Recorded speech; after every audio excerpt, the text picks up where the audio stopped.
Okay, I think we'll get started. Good afternoon, everybody. Welcome to this afternoon's webinar. I'm Ann-Marie Stagg and I'm the chair of the judging panel, and I'm going to share with you everything that you need to know about entering the ECCCSAs this year.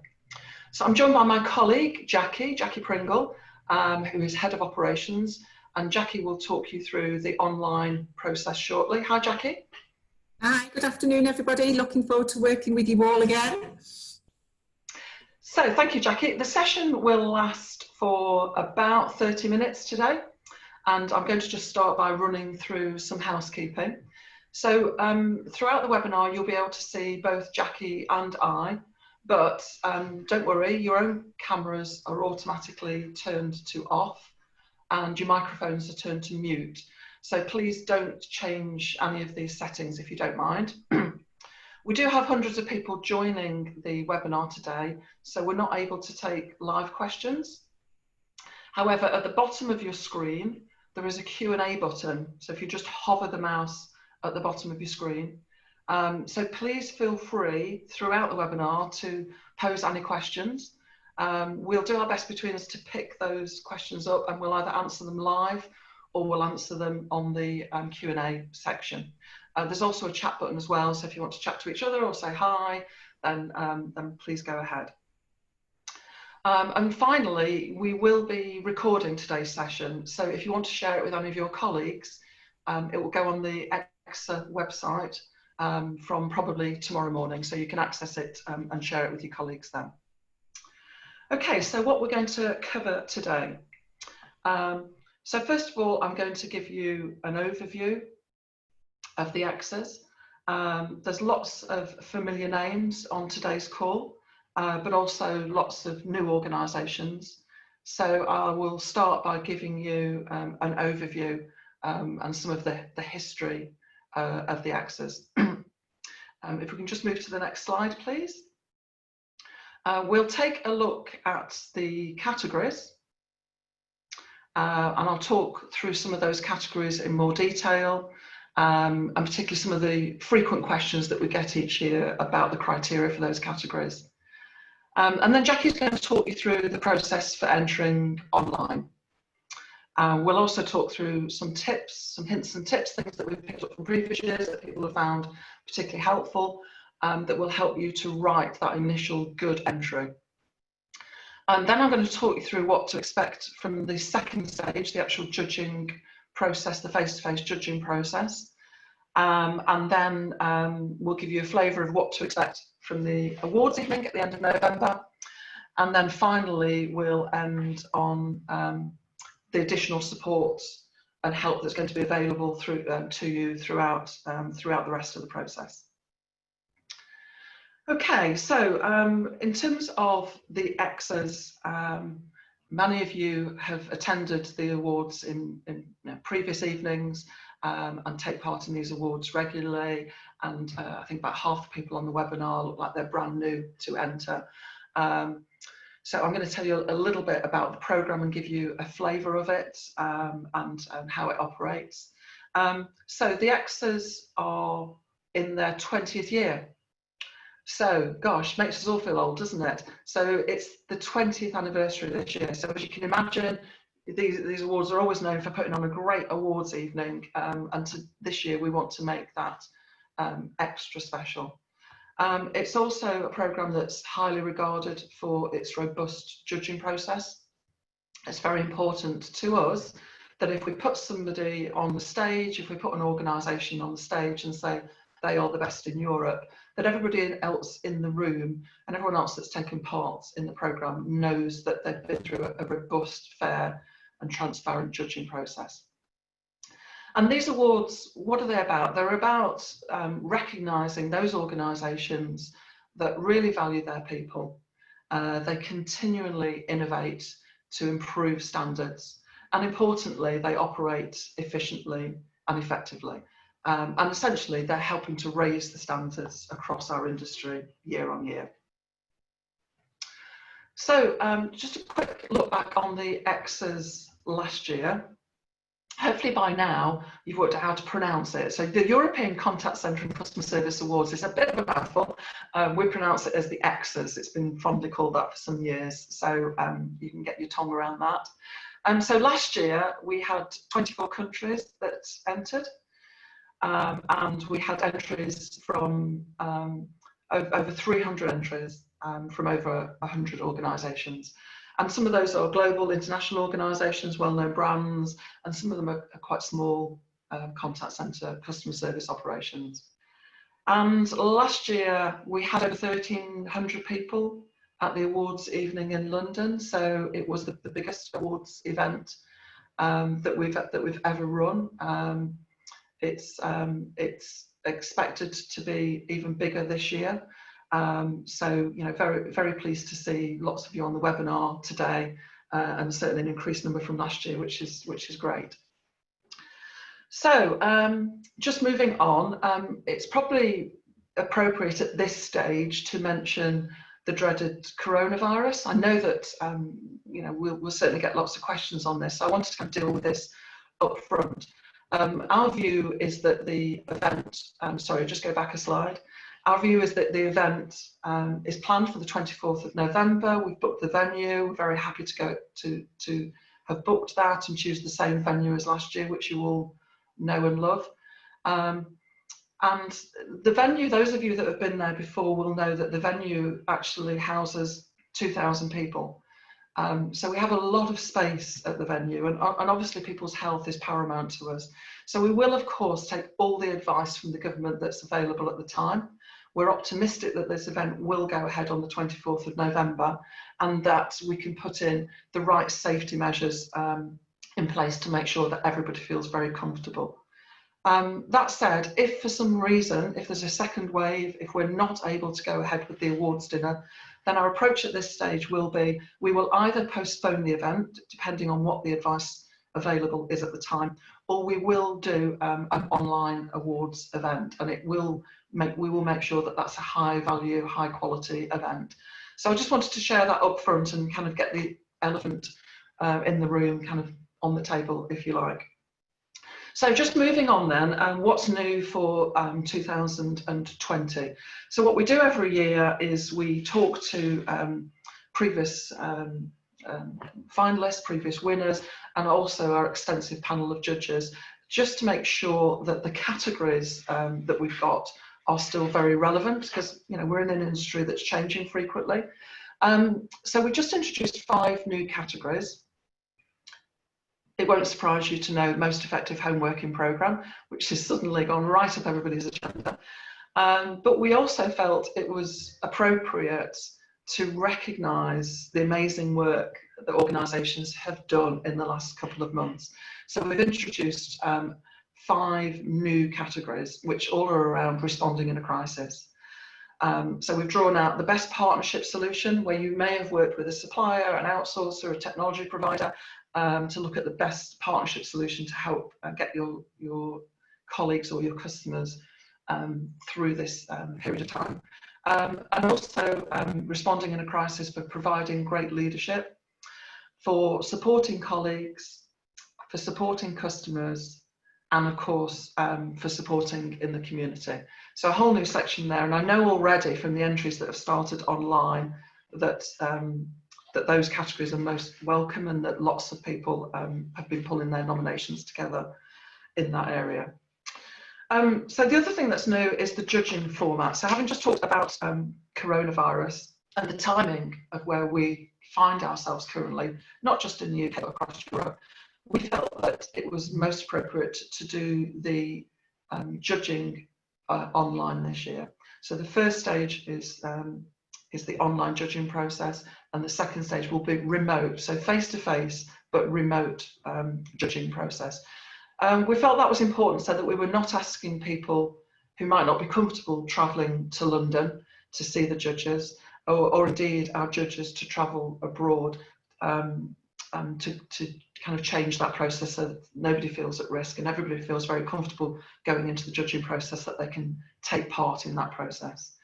So our plans at this stage are certainly that will all be done remotely, but still remain the same robustness of process And we will, of course, have a new theme at the awards evening. So the room is always hugely themed. Last year it was New York, New York.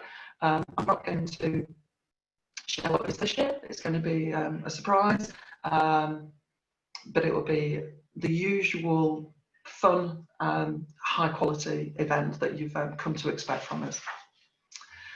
So I want to talk you through the categories, if I may. So the next slide should give you a list of the categories. Excuse me. You can find all these categories on the website, of course, and on the website you can drill down into each of these, so it gives you the full criteria, so you can understand if you're meeting that particular criteria. So just a few things that we usually get asked each year that I'll cover off straight away. So some of these categories can be joint. We always want the contact centre to take the lead. So if you're putting a nomination forward and it's a joint category, we want to know the contact centre and then who the partnership or the joint entry might be. So for instance, most effective application of technology, that might be a nomination that's with a solution provider and a contact centre. So contact centre name first, solution provider second, just so that we can have clarity on the contact centre that's entering. If you're entering one of those categories that is clearly a joint category, like best outsourcing partnership, then we expect to see both parties take part in the judging process. Okay, so we can't have an outsourcer putting forward best outsourcing partnership and their partner not being involved in that process. So you must get agreement when you're putting the nominations together. Excuse me, if it's a joint nomination, that you've got everybody's agreement that it's a joint nomination. I mentioned earlier that size doesn't matter, not in this game. We don't care about the size of your contact centre. You might be a 25-seat operation or a customer service team, or you might be 5,000. It doesn't matter. So you know, don't be put off if you just think there's all big names taking place. We have quite small contact centres that take part every year and do very successfully. Excuse me. Contact centre of the year, you'll see it says small, medium and large. So that's the last group of awards. You don't need to choose whether you're entering small, medium or large. It's just one nomination form. So just put in there the number of FTE in your contact centre. And then we will come out to you and we will confirm whether you're in small, medium or large. And in truth, that changes each year slightly sometimes. So don't worry about that. Just put the number of FTE, full-time equivalents, in your contact centre, and we'll split them into the right categories. Also important to say that you can put one entry into two categories. So sometimes an organisation is not quite sure whether they meet one or two, and sometimes one entry will be good enough for two categories. So you might have an entry that's best improvement, but that might also fit best use of customer insight. So that's absolutely fine. If you're not sure at all, then just get in touch with us, Jackie, in the first instance, and we can talk through that. If you're not sure about any of the categories at all, or the criteria, you know, we're available, and we're happy to help you through that. So you can see the new ones there that are all listed. Best support team very often drives, so that's under team awards, the third one down, best contact centre support team. That's usually a very popular category. Typically that will be a contact centre that nominates a central function. So that might be their insight team, it might be their HR team, it might be their IT team, or it might be a central team that works within the contact centre, but it's not necessarily front line. So hopefully that's given you a good overview of the categories. As I say, if you go onto the website and just click down through each of those categories, it will give you a full list of the criteria, and I'm sure you'll find that very helpful. Okay, so you'll see Jackie's face has popped back up again. Hopefully, Jackie's face has popped back up again. Hi, Jackie. So I'm going to hand over to Jackie now, and she's going to talk you through how to participate in the first stage of the judging process, which is the online nominations form. Thanks, Jackie. Okay. So looking a bit like a newsreader, I think. Maybe I could be the next Fiona Bruce. What do you think? So yeah, Gareth, if you want to just share my slides, please. So it really is a very, very simple process. All the entries are done online, and you will get to that portal via the ECCCSA website. That will take you to a dedicated and secure part of the site. It's simple and it's easy, and as it says there, you can revisit that nomination as many times as you like before you finally press that submit button. Please note that deadline of the 28th of August, because we never ever extend that deadline. You know, it is one of the questions that I get asked in the run up to it, and we just don't think it's fair to all those people that have met that deadline. So please make sure that you do hit that. You can carry on editing whatever entries up until midnight on the 28th of August. The one that we've got on our system at midnight on the 28th of August will be the one that we take forward and use for judging. Okay, you can make as many nominations as you like, and as Ann-Marie's just said, you know, if you think that it fits in more than one category, then that's absolutely fine. The early bird is obviously a great saving. You'll see there that the fee is normally £295, and if you are in the UK, then you pay VAT on the nomination. So the early bird offer is obviously a great saving, because 3 nominations for £500, and then each subsequent one is just £100. So if you are thinking of entering multiple categories, well, even if you're not, that is still a really good saving. So what you will do is visit the enter page on the website and register your interest. Click the link in an email that we will send you, and that enables you to set up a username and a password for the site. So let's have a look at what that screen looks like. You will see it here on the right hand side, if we can just load that up. There you go. So that right hand screen there, that's where you will either register or log in, depending on where you are up to in the process. Okay, and then when you've done that, when you're logged in, let's have a look at the screen that you will then see. So a bit of helpful information there about key dates and support and the entry rules and guidelines. And then that lovely pink button at the left-hand side there, that is what you would press then to start your entry. Okay. So what you do is, I'll show you the screens in a minute, but what you do is you select a category and then you start filling in the fields that are provided to you. So you really, really can't go wrong. You submit your entry by adding it to the shopping cart, and like I say, you can start however many more entries you like and submit those to add them to your shopping cart. So let's have a look at what those screens look like, because I think sometimes pictures are better than words there. So you'll see that category drop down that I've just talked about. I say give the nomination a name, so that you know internally which one it relates to. So if it's a particular project or something, and well, we come up with some great names for projects in the contact centre industry, don't we? But yeah, so that you know which nomination it relates to. That's all the entry name is for.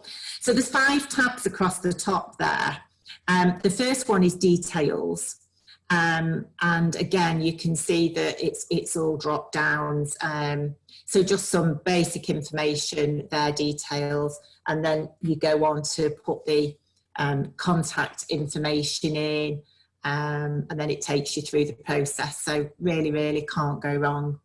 So once you've picked the category, so for example, this is a team award and it's the best complaints management team. So you will see there a description of that category then opens up. Okay. When you get to the end of each page, you just press save and next, which you will see the button there. And remember, you can go back and edit your entry as many times as you like until the deadline. Okay, so that's just showing how you put where you put your contact information in. Now, something that I always say here is, please, please, please make sure that you get this bit right. The name of the company, use the name as it should appear in any press announcements, because this is what we will use right up until engraving it on your trophy if you are a winner. So please, please put that on there. The town or city, that's important because as Ann-Marie said, normally with certain categories, and Ann-Marie will explain this in a little more detail in a while, we would come out and visit you.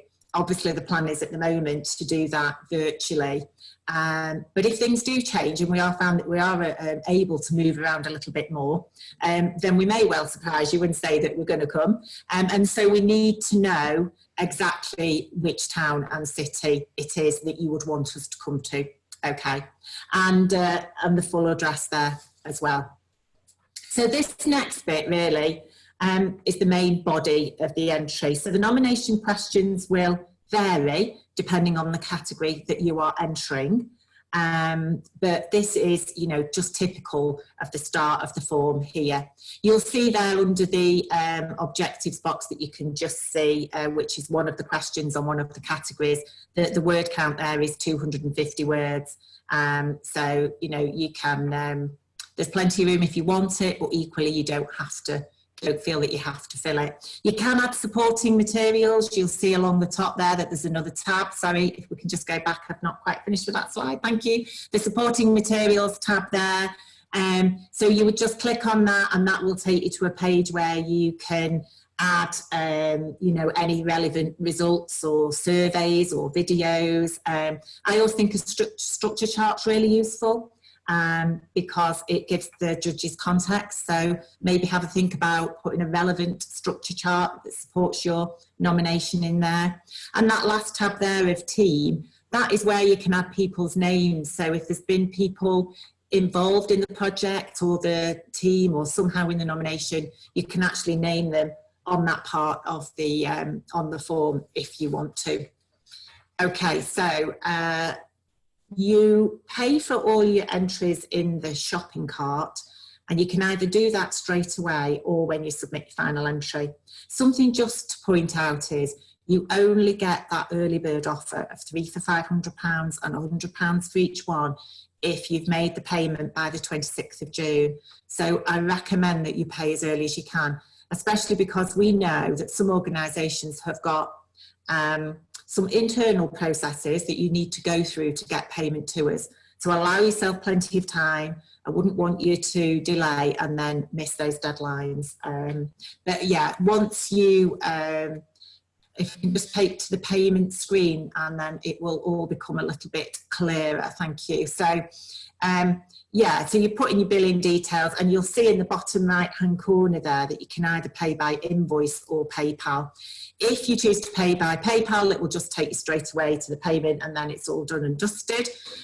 If you choose to pay by invoice, we will send you an invoice and then you can either phone us to pay us over the phone by credit card, or you can BACS us or IBAN or SWIFT or whatever it is, and then we will mark your submissions up as paid as soon as that money hits our bank account. Okay, so I think that's all fairly straightforward.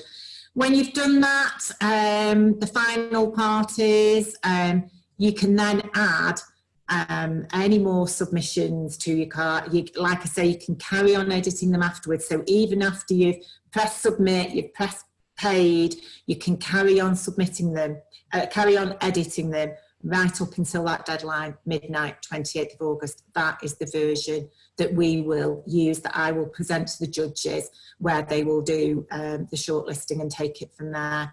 You can even print them off then, print your drafts off as PDFs, share them internally so that if you want stakeholders to review them, give you feedback, then you can do all of that as well.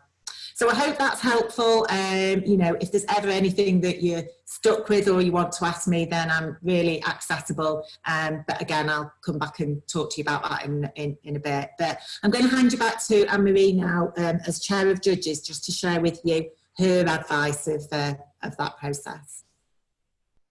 Fantastic. Thank you very much, Jackie.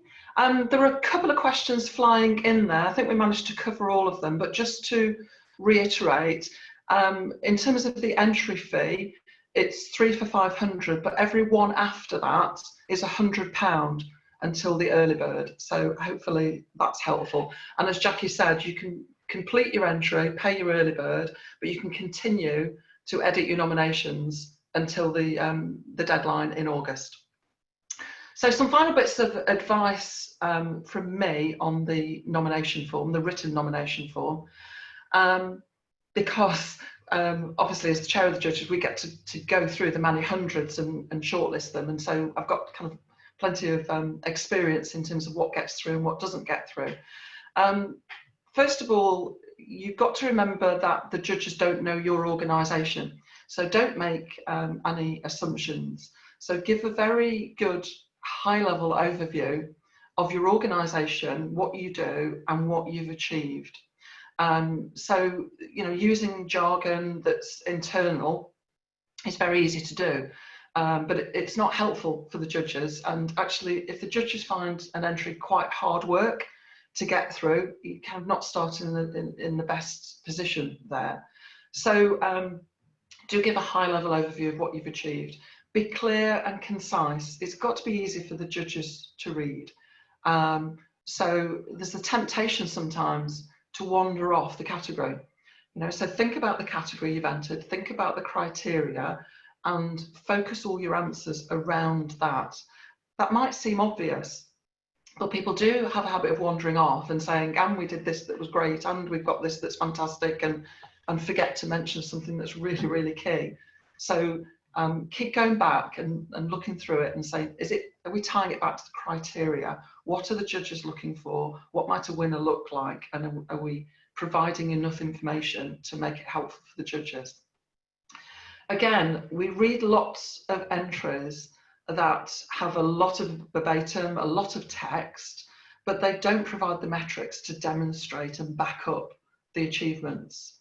And as you can imagine, that's really important. We're in an industry where we measure everything, sometimes more than we ought to. But when you're putting a nomination forward, then please make sure that you're sharing those metrics. So if you're talking about a great place to work, then we need to know what your employee engagement scores are, and you need to share those. And that might be, well, we were at X and we've moved to Y. If you're talking about contact centre of the year, we need to know that that contact centre is performing. So tell us what your KPIs are and what you're achieving. If it's an improvement strategy, improvement programme, where were you? What were the metrics, and what were the metrics when you completed? Again, that gives that kind of sharpens the entry, if you like, so that those entries that have made a real big difference stand out. We also find sometimes that some categories an organisation might say, oh, it's early days, we're not sure whether we're good or not at that. And we'd say, you know, don't be shy on some things like, you know, digital programs, etc. You often think that somebody else is doing it better than you, but actually, you know, we're looking for organisations that are taking themselves through that transformation, and that transformation might not be complete, but they can be measured on their overall plan and how they're working through that transformation. And obviously provide any relevant examples that you've got that you can share with the judges that maybe bring some of that to life, those stories to life. So it is about telling stories, and it's about bringing that to life. Okay, so if I can just talk you through now the judging process.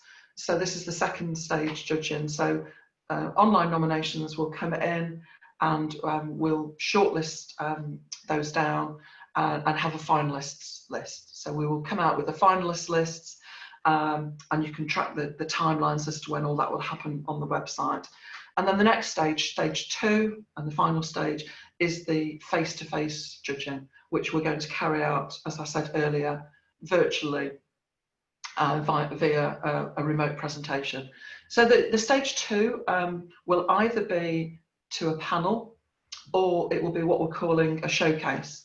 And I'll just talk you through both of those in a little more detail. If we can just go to the next slide. So the presentations, those of you that have taken part before know that you come to London, and you do a presentation to a panel of judges, which usually lasts about 20 minutes, and then you'll have 20 minutes of questions from the panel, which is really then checking the robustness of what you've just presented to them. And so that will take place remotely. We'll set all of that up for you, make sure you're all comfortable with the technology, and we'll do some practice runs where we need to.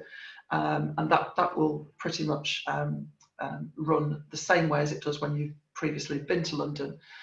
The showcases are those visits where normally we would have a group of judges that come out and visit your operation. So we want to keep the same level of robustness, and we will share the criteria, the shape of those visits in more detail to those that are finalists. But effectively, we want to walk around your operation. We want to remotely come and visit your operation, have a walk around, see what the operation looks like, and then carry out the same face-to-face judging process as we would if we visited. So a presentation on your key deliverables, and then we will want to interview key people in the operation, and we will want to interview your team leaders and your frontline advisors. So again, we will work with you to make that as effective as possible.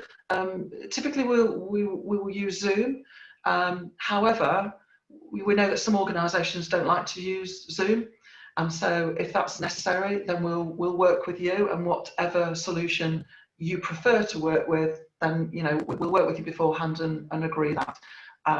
We've got a high level of security on our Zoom account, so we think you'll be comfortable with that. But don't let that be a blocker at all. We know there are lots of different solutions, and as I say, we'll work with you for your best approach for doing that. The face-to-face judging will take place throughout October, and so you're probably thinking, well, which one's a panel and which ones are showcases? So the showcases are typically Contact Centre of the Year and Great Place to Work. Because they're all encompassing, we want to see the whole operation. They are much deeper and richer judging processes than you'd imagine in the panel judging, where it's for a very specific initiative. So everything else will be a panel presentation, but if it's Contact Centre of the Year or Great Place to Work or Best New Contact Centre, then that will be a showcase presentation. Okay, so just moving on now, just to share a little bit about the awards evening. So we hold this each year at a place called Evolution, which is in Battersea Park, which is in central London. It's a fantastic venue. As I say, last year we had 24 countries and 1,300 people at the dinner. It's got capacity for 2,000. There is no expense spared on the entertainment. You will know this. Fiona Bruce will be hosting for us again, and as always, we will have a surprise celebrity legend on stage to give out the awards to the winners. So tickets will go on sale on the 11th of September. Now, clearly by the 11th of September, we'll know a lot more around government guidelines for events, and we'll make sure, of course, all of those are adhered to, and we'll share those updates with you on a regular basis. But typically, the evening will include drinks reception, 4-course meal, and full-on entertainment throughout the evening. From the moment that you walk through the door to when you leave, you will, I promise, be entertained. And last year was the biggest event we ever held, over 1,300 people. Fingers crossed, if anything's to go by, it will be bigger again this year. So, very much feel that this year, maybe more than any other year, the industry deserves that celebration, that recognition. It's been such a tough couple of months for so many contact centres and customer service teams that I feel this is going to be a great opportunity to recognise your teams, to thank them for everything that they've done to get us through this period. Now that we're coming out of it. So do take the opportunity to make sure that you recognise your teams. So from here on in, there's obviously more help available to you, and I'm just going to hand you back to Jackie, who's going to talk you through some of the practical help that's going to be available to you. I'll stay here, Jackie, if that's okay. Of course, yeah. So those of you that have worked with me before know that I am absolutely here to help you. So how you get to me, I really don't mind. All the information is available on the website. There is a toolkit on there that if you haven't done already, I would strongly recommend that you download. You'll find all the nomination questions in there. You'll find all the category descriptions in there. There's heaps and heaps of help in there. So that's really useful. Follow us on Twitter, Facebook, LinkedIn. I think we might even have a presence on Instagram now as well. So depending on your chosen platform, there'll be stuff that we'll be posting on there as well. You can contact our helpline. The phone number's there, but if you're in email flow with me, you'll see my number on the bottom of my emails. I'm very, very happy for you to pick up the phone and just contact me direct. Just email me, whatever you want to do. I am absolutely happy to help. If it's advice on categories, then again, I can help you with that. I can talk you through that. If it's anything that I need to refer to Ann-Marie as Chair of Judges, then I will do that as well for you. But yeah, make sure that you're using all the help and support that you can get. And yeah, any questions, we are absolutely here. Jackie, somebody's just asked a question, if I can pick it up. Somebody has said that because lots of resources are currently furloughed and some are on a reduced working week, will we be reducing the entry criteria? So we'll be making it easier for people to enter. The answer to that is no, because if we reduce the entry criteria, then I think we wouldn't be as robust as we have been in previous years. And I think it's important that we do retain that robustness. So, and as Jackie said, the entry, it doesn't take too long a time, but it's the same entry process that we followed previous years. And somebody's also asked, outsourced contact centre of the year, is that a showcase or a panel? Yes, that is a showcase. So we're treating that the same as contact centre of the year. So outsourced, small, medium, large, or outsourced contact centre of the year, absolutely that would be a showcase, because we're judging the whole contact centre operation, if you like. So question on the early bird, do you need to pay by the 26th of June? Yes, you do need to pay by the 26th of June. If that causes any challenges, have a chat with us. But one thing that anyone that's taken part in before will know is that we're transparent on all our deadlines, and we want to make sure that everybody in every organisation is treated fairly. So when we say something is a deadline, then we stick to that deadline, whether that's the early bird offer for entries or table sales, or of course the entry deadline, we stick to that deadline. We want to make sure that every organisation is treated exactly the same. That's really important to us, that everybody knows this is a fair, open and transparent process. So I think we've picked up all the questions, Jackie. I know we've answered a lot as we've gone through, and we're about 40 minutes. So if there are no more questions, if I can just say thank you very much for joining us today. Hopefully you found all the information that we've shared useful. We're here to help. So if there's any questions at all, then please pick up the phone, drop us an email. If you go onto the website, you'll find lots of information there. There's a blog section, there's an FAQ section. Just have a good look around it. Most importantly, there's a toolkit. Everything you can possibly need is in that toolkit. So download it, share it with all your team members. I think it's fair to say there's everything but the kitchen sink in that toolkit. We put a lot of work into it, and I know in previous years you found it really, really helpful. So do make sure that you download that, and yeah, we're here to help, and really, really looking forward to seeing all your entries, and of course looking forward to putting a sparkly dress on again, girl. And seeing you all at the awards dinner on the 24th of November. So look, thank you for joining us. Great to be in touch with you all. Have a fantastic weekend, and look forward to connecting with you all again soon. Thank you very much. Bye. Stay safe, everyone.